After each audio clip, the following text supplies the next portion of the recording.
Imaginez-vous dans les tribunes du stade de Rabat. Des drapeaux bleus, rouges, jaunes flottent dans les airs. Des écharpes tendues vers le ciel. Les tambours résonnent puissamment, les mains s'élèvent, les voix s'unissent. Mobutu, Mobutu, Mobutu, ce n'est pas un chant politique. Ce n'est pas une revendication. C'est une mémoire collective. C'est le cri d'un peuple qui refuse d'oublier.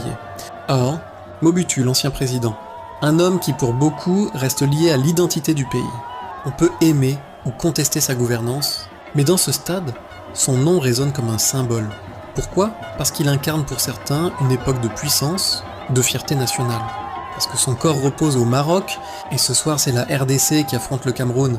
Au Maroc, il ne parle pas que de passes et de buts, il parle d'identité, d'histoire, d'espoir. Or, alors que la nuit tombe sur Rabat, et que les léopards célèbrent, un message plane dans l'air. Le Congo est debout.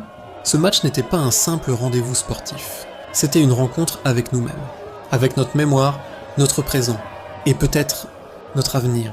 Or, mais pour ses supporters, il symbolise la résilience, la fierté et surtout la mémoire. Aux joueurs, continuez à lutter. Aux supporters, votre voix est notre moteur, et à tout le peuple congolais, soyez fiers. Tikako tikala napasi. Le monde vous regarde. Parce qu'un jour, quand on écrira l'histoire du football africain, on se souviendra de cette soirée à Rabat. Et on dira, oui, le Congo a rugi. Le Congo a chanté. Le Congo s'est souvenu. Abonnez-vous dès maintenant à votre chaîne YouTube. Allo Stade, saison 2. Du contenu, de l'émotion, de l'actualité, c'est là que l'histoire s'écrit. Et ce n'est que le début. Or, le lien est fort, spirituel presque. C'est comme si l'âme du passé s'invitait dans le présent. Or, les léopards jouent avec le cœur. Ils savent ce qui est en jeu.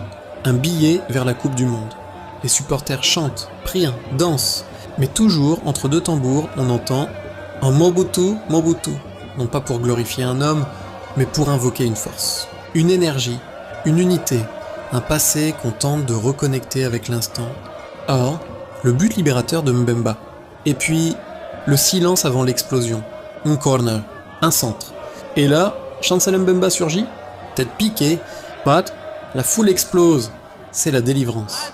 Les larmes, les cris, les genoux au sol. Ce n'est pas seulement un ballon qui franchit une ligne blanche. C'est le poids de toute une nation qui s'allège. C'est le souffle d'un peuple qui s'élève. Or, dans les gradins, entre foi et fierté, les supporters se regardent, se serrent, s'embrassent. Et encore une fois, au milieu de la joie, Mobutu, Mobutu, comme pour dire, tu vois, on est là, on n'a pas oublié qui on est. C'est ça la force du football.